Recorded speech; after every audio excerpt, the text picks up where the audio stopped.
Hello, everyone. My name is Jackie Lou Rea. I am the president of Alex Ena Consulting and absolutely thrilled to be moderating this panel discussion. We have some powerhouse panelists today that I cannot wait to introduce you to. But first, welcome to taking yourself to the next level. Just have a couple of housekeeping rules.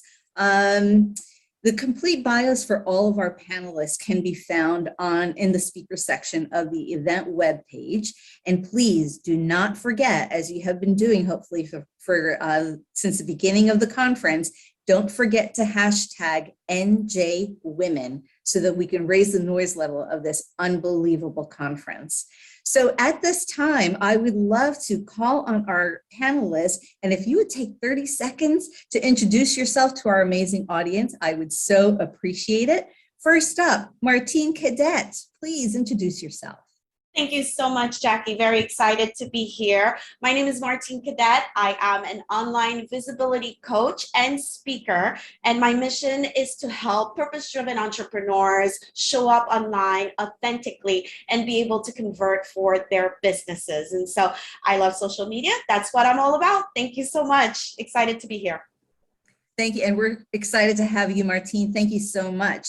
Tanuja Daney, I'm sorry, please. Thank you. No worries. It's so great to be here. Thanks, everybody. I'm Tanuja Daney, the president and CEO of the Geraldine R. Dodge Foundation.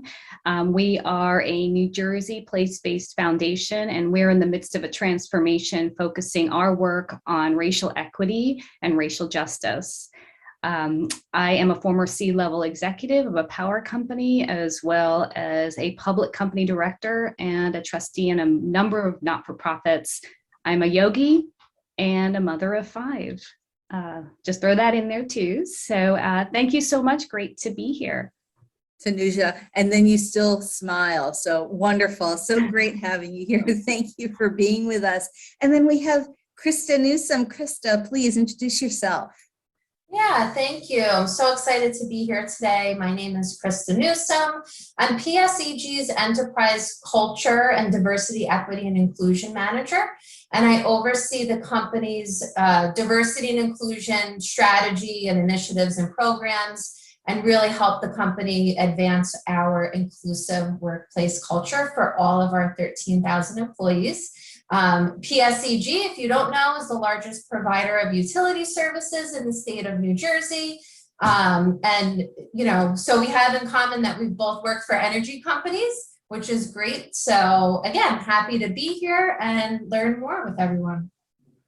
All right, Krista, thank you so much. Great. And you just are just so calm. So thank you so much for being with us and bringing your calmness. Okay, so as you can see, audience, we have an unbelievable panel here. So let us get started. Ladies, thumbs up. Are we ready? Yes. All right, here we go. This is the first question. If you would take about 3 minutes to respond to each of my questions, that would be wonderful. So here we go. What is the single most important thing you have done in your career to positively impact it? And what is the most valuable lesson learned in a past misstep or questionable choice? Because we're here to learn and to teach, so please be honest and open with us, ladies. Martine, would you like to please start for us? Absolutely, Jackie. I love that question. I remember wanting to have this promotion, right, at work, and I didn't know what to do. That was my goal for the year. And so one of the things that I intentionally wanted to do is to create relationships with the stakeholders that would actually say, yes, she should be promoted, right? And so I made sure that I was visible with them. And one of the things that I actively did when I was assigned a task, I would go above and beyond in bringing in more creative thinking to the task. And that opened up conversations with the stakeholders, right? The top level executives that were running the department at the time. The one misstep I have to tell you that I know I left off a lot of opportunities for me is just not saying anything, especially when I was given the opportunity to say something. You know how we're in the boardroom having those meetings, and the VP would say, do you have any questions? Do you have any ideas? And I would have those ideas, but I would not open up and say it because I was afraid to say the wrong thing. I didn't know if it was going to be received well. And so that was definitely one of the missteps that I had back then when I was in my career. But building relationships is key for me.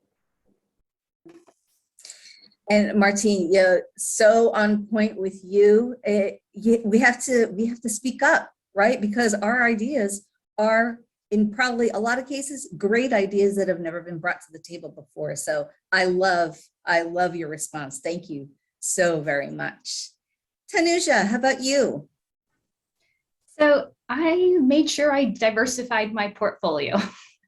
My first real professional job out of law school was as a corporate associate, but I knew that I wasn't going to get courtroom experience, and I really wanted to also figure out ways to give back to my community. So I focused on some litigation and doing pro bono cases, and as Martine said, went above and beyond to just get different kinds of experience.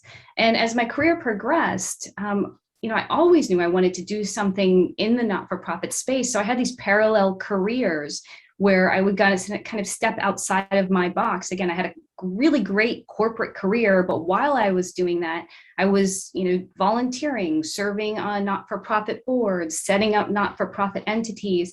And while I would love to say that it was so intentional, it was serendipity, honestly. Lots of opportunities coming my way. So I would say, diversifying the portfolio, doing lots of different things, going above and beyond the job description and your current day job, because that actually set me up to actually have other opportunities.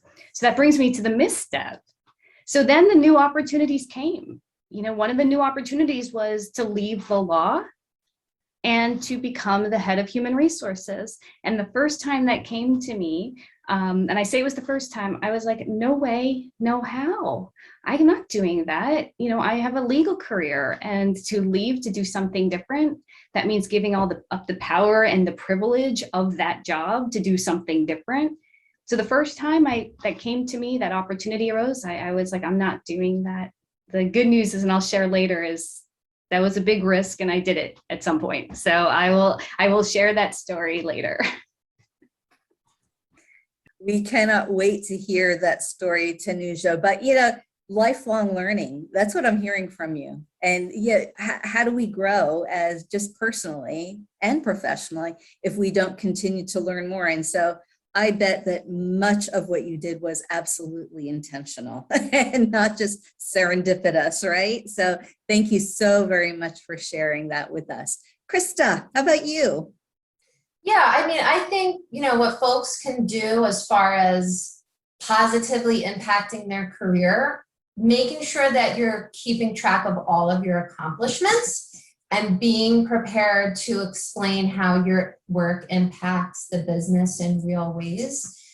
Ensuring that, that work is tied back to goals and measurable outcomes, and doing it regularly will help you set a clear picture of what you bring to the table and the value that you provide to the company. So I've always done my best to do that, because if you're asked, hey, what do you do? How does that impact our company? What's the value of the programs that you're working on? You want to be able to share that right away. And valuable lessons from missteps. Everyone will make a mistake. They will happen. Don't think they're never going to happen. And, I know everybody tries to be perfect and we're detail oriented, but they will happen. You can try your best to avoid them. But they do happen to everyone. I think that's super important to remember, because we can be hard on ourselves sometimes. You need to get comfortable with that and really learn how to fail fast and move forward quickly when you do have that misstep. Don't wallow in the mistake or be really hard on yourself, like I said, because that won't help you rebound, right? You want to be able to kind of just pick up your mistake, take accountability for it, and then move forward. So that would be my advice to the audience today. Krista, I love that. And this recent thing that we've been seeing a bit is failing forward. And that's exactly what you are talking about right now. Yeah, it's going to happen. And it's going to happen. Yeah, we'll get more into this when we take risks. But yeah, acknowledge, learn, and then keep moving on, because sometimes the hardest lessons give us the grandest steps forward, right? So thank you so very much. Okay, here's the second question. Can you share with our audience the importance of actively and strategically building relationships with key people, and how you did and will continue to do this in the COVID world? It's a tough one, but I think a very helpful one. So, Tanuja, can you kick that one off for us, please? Sure. I'd say with anything that you prioritize and is important in your life, you've got to make the time. And this is where intentionality really comes into play. I have had a multitude of kitchen cabinets. If you've heard the term before, kitchen cabinets are kind of your trusted advisors in your life. They've evolved over time. They include people who are kind of supervisors to you or senior to you. When I was young, they included my parents. They still include my parents. Those that are your peers, and then those who you supervise. So you kind of have a 360-degree view. And it's so important in this environment. You know, look at my surroundings. Welcome to my home. This is where I have sat for the last almost 2 years, it feels like. If you don't take the time to get out, and that includes in the Zoom space, you're going to lose those connections and relationships. And that includes your family and your friends. So really being intentional about taking the time to do that. I will say, you know, since COVID started in March of 2020, I was just a couple months into my new job as the head of the Dodge Foundation. And I hate to say, but sometimes you have to look for the bright spots in the global pandemic. I made so many new relationships and so many new friends, and through Zoom. And it was actually fairly convenient, where it would be that I'd have one breakfast meeting or one lunch meeting in a day or some sort of conference space. Through a course of a day, I could have 4 or 5 meet and greets and relationships, and it just grew that way. So I would say being intentional and taking the time and making the time to really cultivate those relationships. I love that, and taking advantage of this virtual world, because now we can go so much farther than even our cars can take us, right? So that's great. Thank you so much, Tanuja. Krista, how about you? Yeah, I agree with everything Tanuja said, because building relationships is key to building your brand. You want people to know who you are and what you do. And again, what you bring to the table, which is another reason why it's important to track your accomplishments. In this virtual environment, it's hard to do. It's not easy, right? I mean, I know for me, I've gotten busier being virtual, right? Because you're in meeting after meeting and you don't have like those couple of minutes to just say hi to somebody in the hallway, or, you know, hey, how did your weekend go? I haven't seen you in a while. So I do my best to schedule coffee chats. They could be like 5 minutes, 10 minutes, even virtual lunches I've done. And those are with people that I know. So for meeting people that you don't know, or kind of stretching yourself outside of, you know, your work circle, I recommend joining programs like business resource groups if your company has them. A lot of companies have virtual volunteer events that you can participate in, or other types of employee engagement opportunities. And a lot of times senior leaders are a part of those programs. They're sponsoring them, or they're just participating themselves because they want to meet more people at the company. So if you have an opportunity like that, I definitely think you should take advantage of it, especially in this virtual environment, because there's not that face-to-face time that happens organically. You kind of have to put yourself out there.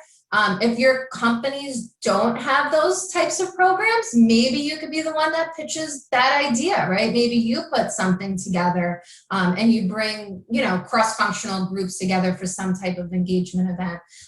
It's just really important to stretch yourself outside of, like I said, that work circle, outside of your normal day-to-day responsibilities, and really try to get more involved with your company programs that are available.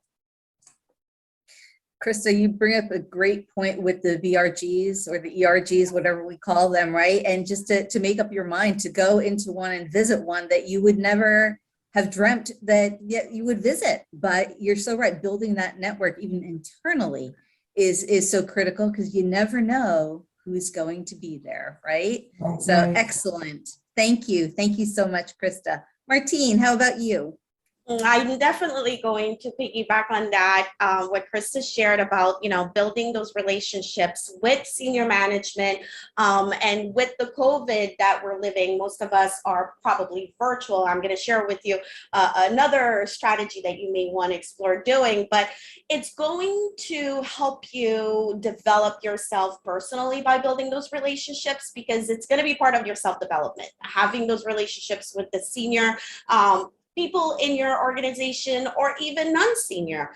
You're going to be able to develop managerial skills that you didn't know you had, leadership skills that you didn't know you had, and you're also going to be able to start developing ways for you to be that key person, as far as, connecting all the cross departments that are important to your own department's success. And so building relationships is absolutely important.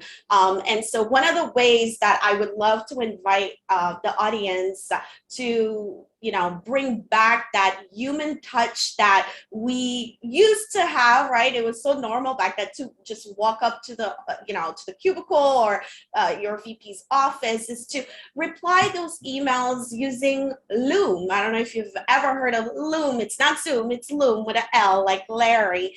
And what's great about it is that you can share in the email a video of yourself explaining and encouraging what it is that you're sharing in the email. And that brings that personal touch, as if you were in the office, but you're not. And so it's taking those initiatives and in nurturing and fostering those relationships, even though we're digital and virtual, most of us, by using great tools like Loom to do that.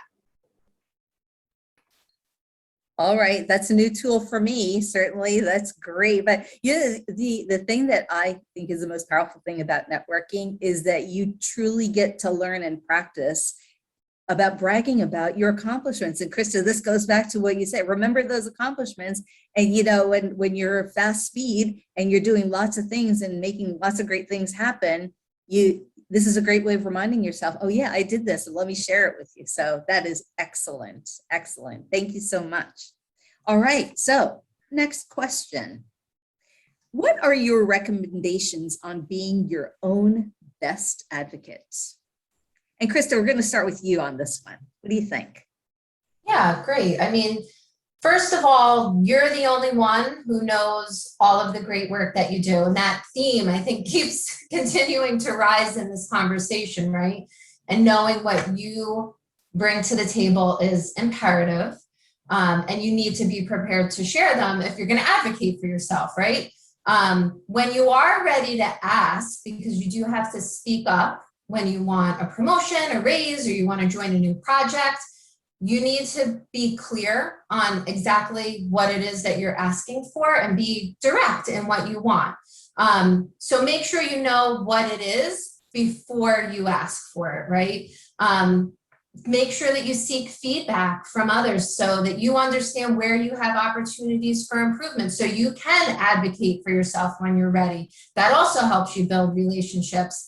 And finding a mentor or having someone that you trust to give you great career advice is imperative too. And those folks can even help advocate on your behalf. So that would be my advice to the group, right? Really important to know what you want and what you can bring to the table, and being prepared to share that with the right folks when you're ready. Perfect. Perfect. Thank you so very much. Martine, what about you? I love that. Yes, we've alluded to this. I believe, Krista, you brought it up at some point in the conversation in regards to, really knowing your worth. And I would say is number one. And number two is aligning your goals with the company's goal. Because the last thing you want to do is show up and be an advocate and you're completely disconnected with what the company's looking to achieve in the upcoming months, the week, or whichever, right, time frame. And so know your worth. You had those series of interviews and you were offered this position for a reason. And so the company knows that you're well capable of delivering a great performance in order for them to meet their goals. And so now it's time for you to amplify. And again, we talked about this, right?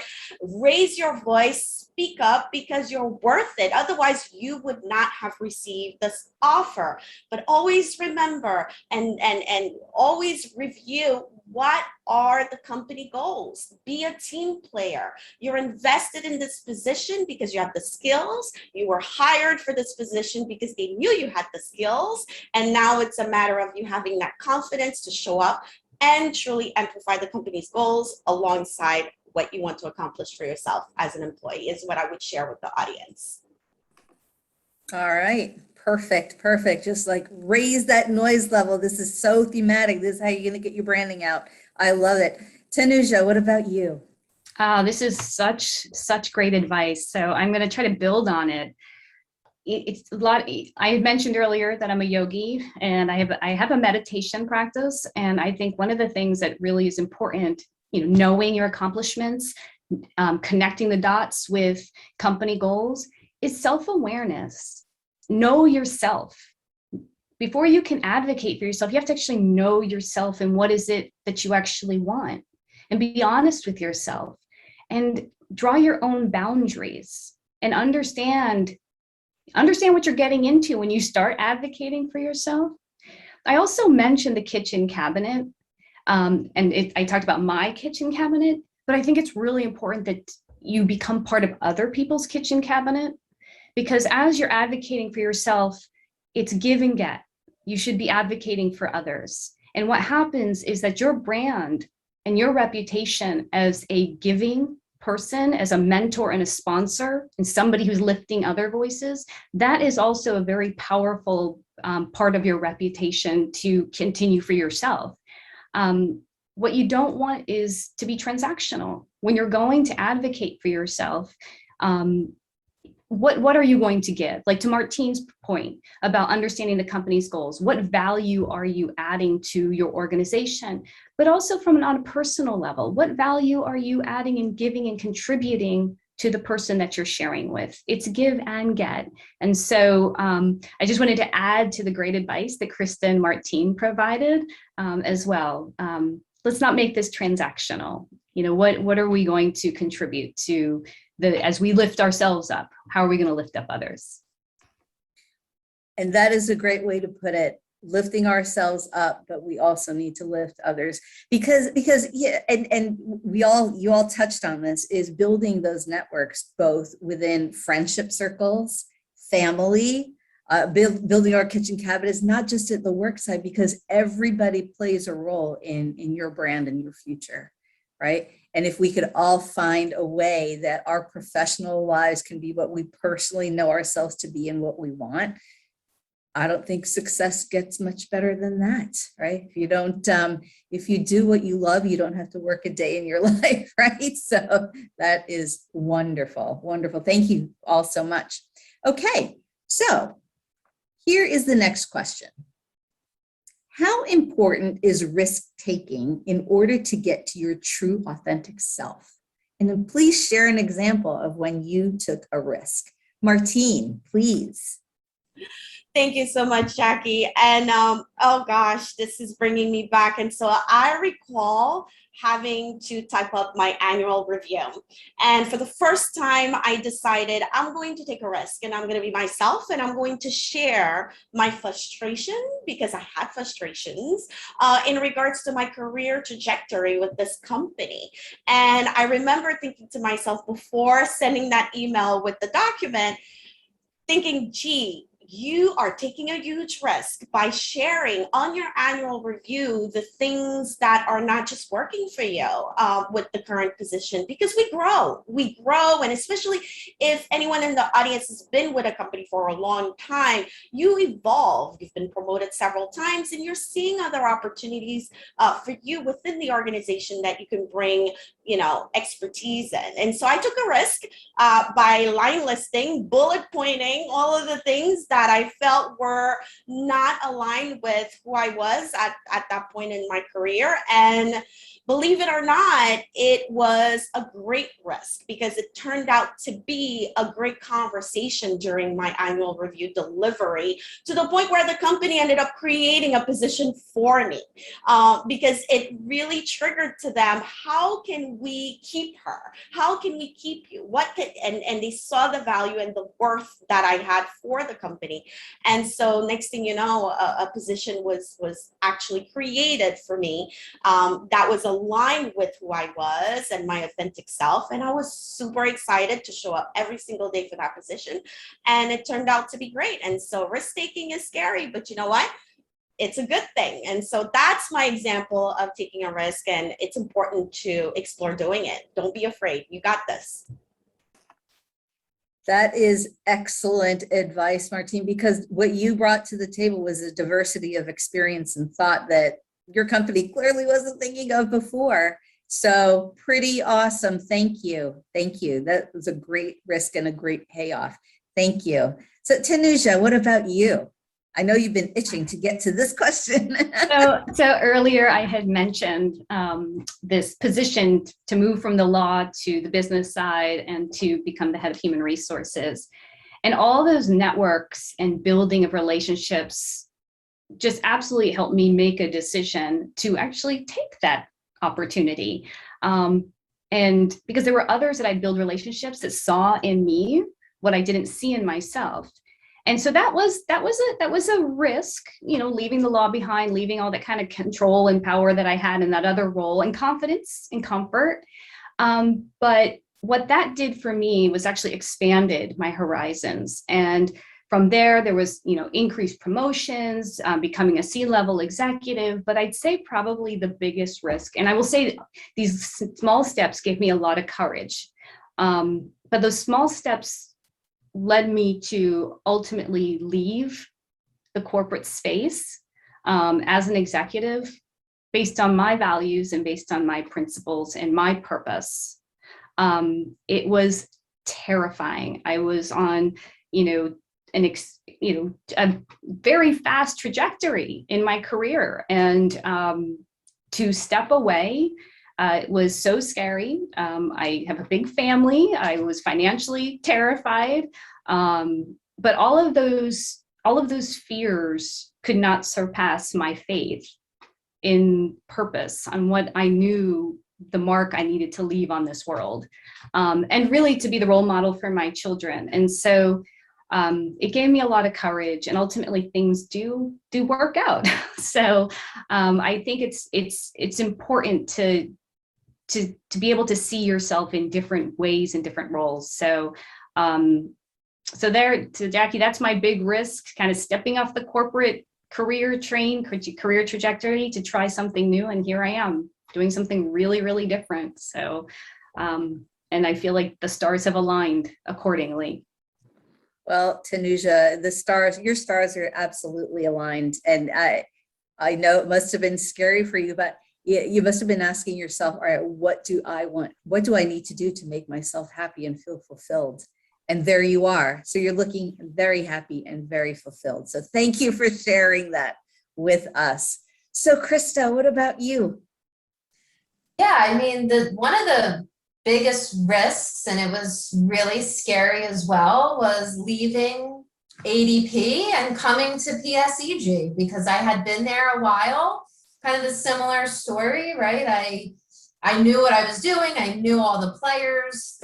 The work was coming really easy to me. I was super comfortable. And then an opportunity came up at another organization, and I needed to make the decision, do I want to make this move? Is it worth it for me? I mean, in the end, I decided that it was, because at PSEG, they were kind of more so in the beginning stages of their new DEI journey. And it was an opportunity to kind of build something from the ground up, where at ADP, we kind of built it already. So we weren't just like operation mode at that point. So I thought for myself, if I make this move, I'm going to have the opportunity to build something new again. I'll get to put my stamp on it. I won't know anyone, right? So I'm going to have to build my brand up again. And it's actually pretty interesting because the things that people would say about me at ADP, I'm starting to get the same thing here at PSEG. So you can bring your brand wherever you go, right? It's you, it is your authentic self. But at the end of the day, it was a good risk because I've worked on so many new projects. I've gotten exposed to so many new things. I've learned about an entirely new industry, which is really exciting. And I got the opportunity to speak on this panel today. So I think it was definitely a risk worth taking for sure. So you said something that is so critical to this entire conversation. And you said that you had to build your brand up again, which just screams and reinforces, I change every single day. So look in the mirror every morning and define your brand, where you want to be, where you are. So I love that, Krista. That was great. Thank you very much. And so we are at our last, and I believe the most difficult of all questions. And so the question is this: what advice would you give your younger self? So Tanusha, I'm going to start with you. I'd say don't get too comfortable. You know, life is it's all about change. It's constant change and evolution. And you got to lean into that discomfort, and so many great things come out of it. I was getting pretty comfortable in my career jobs. I was kind of a long stayer. And you know, and that is very comfortable, but the risks that we talked about are scary, but great things come out of that. And so I would say, don't get too comfortable, stay agile, keep reading, keep learning. And I was pretty shy. So, and I'm still kind of shy, but still it's, you got to work at it. That's why I'm pretty intentional about making time. So, and meeting people and doing the work. So last thing, you got this. You got this. And that everything we've spoken about today talks about how to overcome that shyness, right? Get out there and talk and sing about yourself and brag about yourself, and you'll become more comfortable. So great. Thank you, Tanusha. Krista, what about you, your younger self? What would you say? Yeah, I mean, I would say don't be so hard on yourself. And I think I said that before too, but I mean, for me, it's true. You know, wanting to be a perfectionist and everything, you want everything to go right all the time. And sometimes it's just not reality. And everything is not always going to go your way, and that's okay. Also, you don't know it all, right? And that's okay not to know it all. Soak up as much knowledge as you can in the beginning of your career. I think someone had mentioned this before too, like keep learning. That's so, so important, whether you're going to go back for another degree or your first degree or getting certified in something. Pick up some business books if that interests you, or just check out some short courses on like LinkedIn Learning. Keep learning. That's really, really important. So that's some of the advice I would give myself, my younger self. I still give myself that advice. I'm going to take yours as well. Again, lifelong learning and just giving ourselves grace, right? Yeah, because we are not absolutely. perfect, but we'll learn from all of our experience, good, bad, and the ugly. So thank you so much, Krista. So Martine, what would you say to younger Martine? Oh, I would tell her to not take things personal, because I remember I'm bilingual and learning, I speak French fluently, and having to work through the corporate environment and sending concise emails, I would make mistakes, right?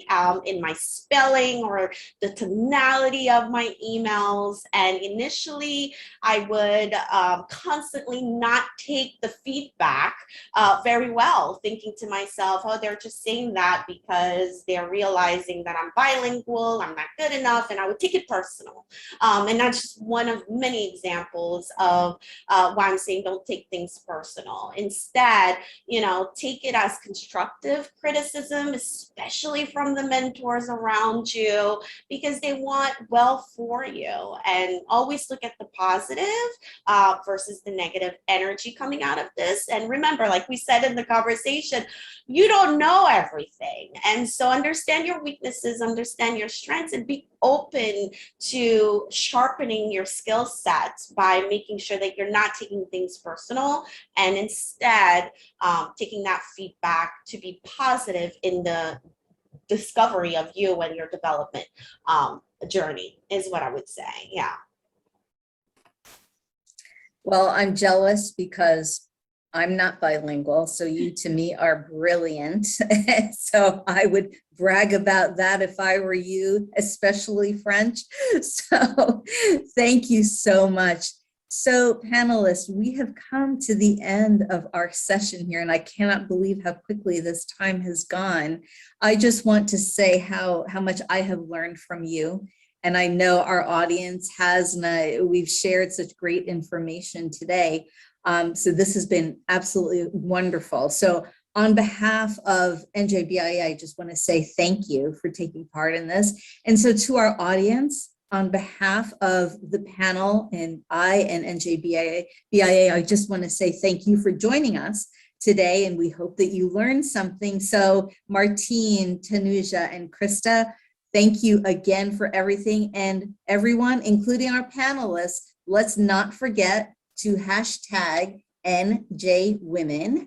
And we hope that you will join us again at our next conference, but enjoy the rest of the conference, everyone. And everyone have safe travels, shutting down your virtual platforms, and have a great rest of the day. All right, thank you. And again, stay safe, stay happy, and just keep branding your beautiful selves. So thank you.